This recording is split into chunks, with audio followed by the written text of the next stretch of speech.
grew up in a different setting than most people who play college football, and certainly at your level. You grew up in Honolulu, in Hawaii, and there's this mystical image that we all have of Hawaii. It's a place that maybe you visit a couple times if you're lucky, but you actually grew up there. I mean, Honolulu is still a city, right? I mean, how different was it for you to grow up in that setting as opposed to someone who grew up, down the road here in Portland or Memphis or Detroit or Texas or somewhere in the continental U.S.? Yeah, the culture is definitely a lot different. Hawaii has so many different ethnicities. There's so much. It's like, a lot of people like to call Hawaii like a mixed pot. And with that, there's a lot of different cultures and a lot of different influences. And, being respectful to others and kind of talk when spoken to, kind of stuff like that, respecting your elders. So that's definitely something that I learned while growing up and, kind of hold true to my heart. And we have this vision of kids who grew up in Hawaii, they're surfing all the time, they're at the beach all the time. Were you a beach guy? Were you a surfing guy? I know you played sports, obviously. Yeah, I love the beach. I love the ocean. And that's kind of, whenever I go home, that's where you'll find me is at the beach. Because, for me, it's a special place. It allows me to kind of unwind a little bit and get in the water and just enjoy it. It's natural beauty, and you just got to take it for what it's worth. I'm lucky enough to live by an ocean as well, and there's something calming about looking at that. It's so big, right? Just makes you feel small. Is that what it is for you? That's what it is for me. Yeah, I think for me it's just getting in the water and just kind of unwinding. You can do so much in the water. Just I know it's relaxing for sure.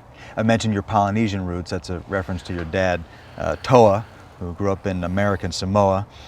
So much of your personality has been traced to him and to those roots, the Polynesian way, what you described as kind of an even keel, speak when spoken to kind of ethos.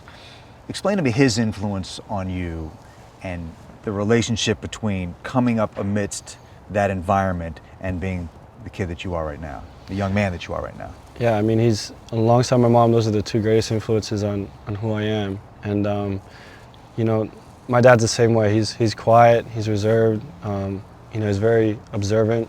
And for me, growing up, having that as my role model was huge. It's what made me today. And his biggest thing was always never forget where you come from. And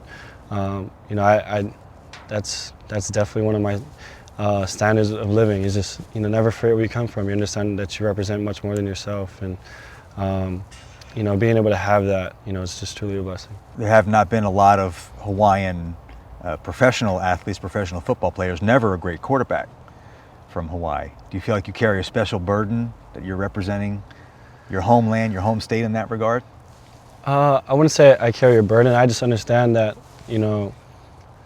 there's a lot more than just playing football for me. I think, it's a bigger picture. Being from Hawaii, everyone always talks about, Hawaii players. And on the news, they don't even record the stats of the teams. They just show you who it was, or especially if they're from Hawaii, what they did. And being native from pride. Exactly. He's one of us. Yeah.